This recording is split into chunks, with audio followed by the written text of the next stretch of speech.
Halo, assalamualaikum warahmatullahi wabarakatuh. Selamat malam semuanya. Kembali lagi dengan saya. Saya kemarin kedatangan tamu, para tetangga dan teman-teman saya, sahabat-sahabat saya. Dan pada waktu itu saya coba untuk membuat video dan rupanya responnya cukup banyak. Ya, pro dan kontra lah. Saya akhirnya berkeinginan untuk melanjutkan pembuatan video berikutnya. Saya banyak masukan dari yang video pertama kali kemarin itu, bahwa ada yang bertanya lagi, ada yang kontra terhadap saya, ya sudahlah. Semua itu saya anggap suatu hal yang baik buat saya. Kemarin timbul beberapa pertanyaan, baik langsung kepada saya atau melalui YouTube atau melalui Facebook saya. Saya coba menjawab kembali pertanyaan-pertanyaan itu. Walaupun mungkin sudah dijelaskan di dalam video itu ya, tapi rupanya tetap mungkin lebih enak kalau bertanya lagi. Ya saya juga akan berusaha untuk menjawab lagi. Sekali lagi saya menjawab ini sesuai dengan kemampuan saya saja untuk berusaha menjawab, dan saya ingin berbagi apa yang saya tahu kepada teman-teman dan para sahabat yang mudah-mudahan bermanfaat. Tuh.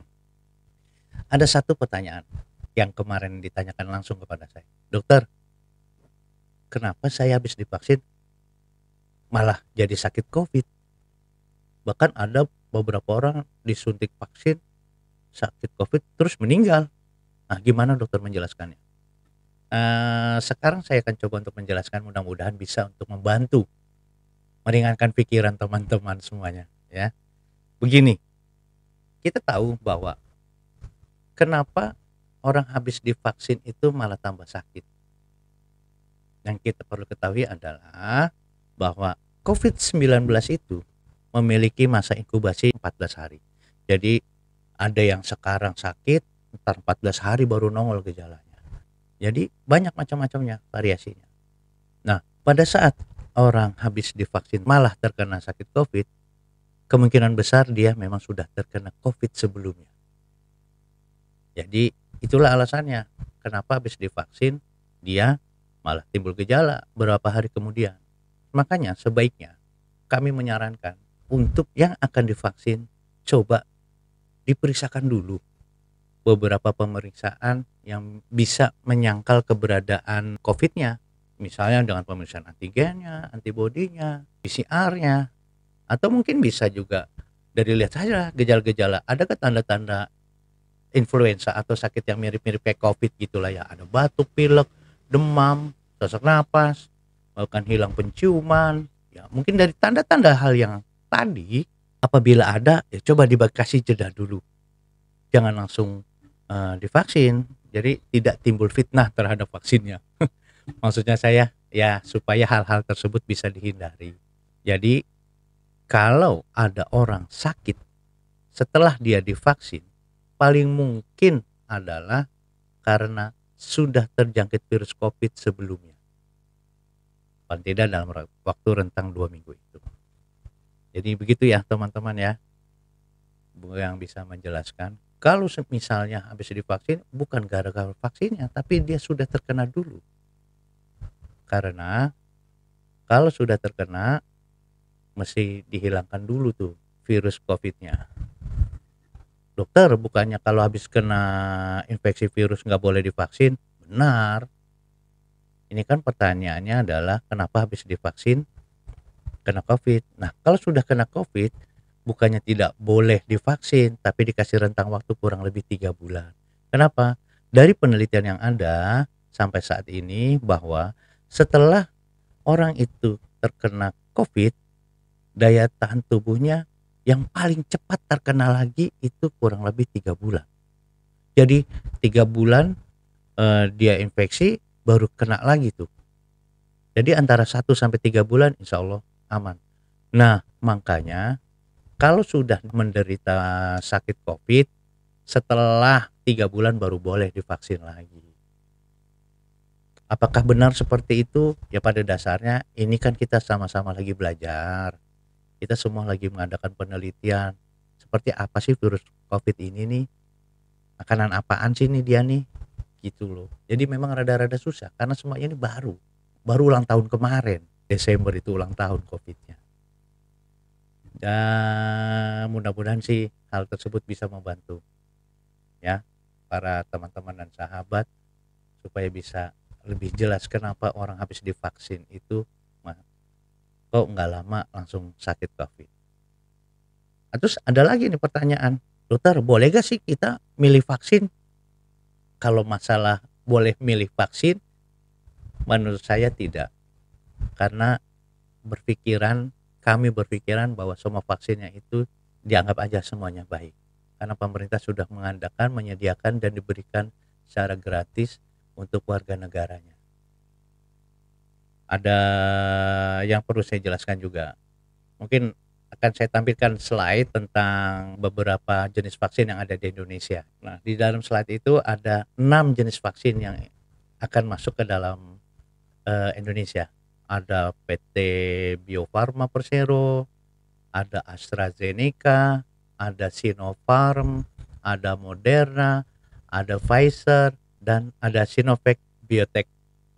Jadi dari 6 jenis vaksin itu yang akan masuk di Indonesia.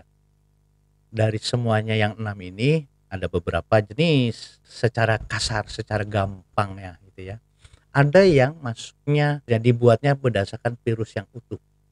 Misalnya Sinovac, Sinopharm ya, itu virus utuh. Ada yang RNA virusnya atau komponen virusnya yang dimasukin. Dari jenis-jenis yang berbeda-beda ini, apa untung ruginya? Kalau dari penelitian sementara ini bahwa yang dimasukin virus utuh, misalnya Sinovac gitu ya, itu masukinnya virus utuh ke dalam tubuh kita, itu dia efek sampingnya lebih sedikit, tapi cakupannya lebih sedikit juga. Sementara yang masukin komponen virusnya atau RNA-nya atau misalnya gampangnya ya, yang satu virus utuh, yang satu kakinya virus doang gitu ya. Nah, yang kakinya virus doang ini efek sampingnya lebih banyak, tapi cakupannya pun lebih luas. Jadi misalnya kalau yang virus utuh yang dimasukin ke dalam tubuh kita, dia efek sampingnya sedikit, cuma cakupannya misalnya ya, dari 100 orang yang disuntikin, 80% insya Allah kuat untuk beberapa waktu. Tapi kalau yang komponen virusnya atau kaki virusnya doang yang dimasukkan ke dalam tubuh kita, dia itu efek sampingnya memang lebih banyak. Tapi cakupannya pun lebih luas. Dari 100 orang yang disuntikin mungkin bisa 90 sampai 95% itu dia kebal. Dengan pilihan yang seperti itu mungkin rada-rada susah kita harus memilih. Dan kebetulan pemerintah Indonesia sudah menyediakan vaksinnya itu kurang lebih untuk 170 juta jiwa yang akan disuntikan dari 6 farmasi, pabrik-pabrik farmasi ini yang akan masuk ke Indonesia. Jadi menurut saya semuanya baik, yang penting adalah bahwa kita harus sadari vaksin yang akan dimasukkan ke dalam badan kita itu tujuannya adalah baik untuk mencegah masuknya virus ke dalam badan kita, mencegah kita jadi sakit. Karena setelah masuknya komponen vaksin di dalam badan kita, akhirnya timbullah imunitas terhadap virus dari badan kita ini. Kalau kita sudah timbul imunitas, ya otomatis kita akan jadi kebal terhadap virusnya. Saya juga masih nggak nyangka atau gimana ya bilangnya ya. Kok masih ada orang yang nggak percaya dengan adanya virus COVID sekarang ini. Sementara kemarin tetangga saya datang bilang kalau tetangga rumah kita yang sebelah sana udah ada yang sakit, sebelah sini ada yang sakit, bahkan sudah ada yang meninggal. Sekarang malah lebih parah dari yang sebelum-sebelumnya. Sekarang satu rumah ada yang sakit aja satu, hampir semuanya itu sakit. Kalau dulu sakit satu, kita umpetin aja di dalam kamar. Yang lainnya insya Allah selamat, yang sakit ya doang satu. Tapi sekarang satu rumah ada yang sakit satu, bisa semuanya yang sakit itu satu rumah. Nah, jadi mudah-mudahan penjelasan saya mengenai jenis-jenis vaksin dan kenapa vaksin itu dimasukkan, bagaimana kita bisa memilih atau tidak. Yang jelas kita tidak bisa memilih karena program pemerintah, ya kita ikuti saja semuanya. Ini kembalikan lagi kepada teman-teman bahwa sadarilah kalau ini adalah suatu ikhtiar kita sebagai hamba Tuhan. Ikhtiar untuk menjaga kesehatan kita dari adanya virus COVID yang melanda di seluruh dunia. Ini salah satu ikhtiar.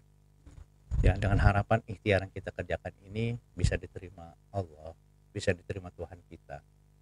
Kalaupun kita sudah melakukan vaksinasi, kita sudah menjaga 3M, ya, tapi masih tetap sakit juga, itu namanya takdir. Tapi kita kerjakan saja tugas kita. Kita kerjakan saja 3M. Kalau ada vaksin ya kita ikutan vaksin dengan harapan mudah-mudahan kita tidak sakit. Itu saja dari saya. Terima kasih semuanya. Nanti sampai ketemu dengan video-video saya lagi yang berikutnya. Terima kasih. Assalamualaikum warahmatullahi wabarakatuh. Sampai ketemu lagi. Salam sehat dari saya.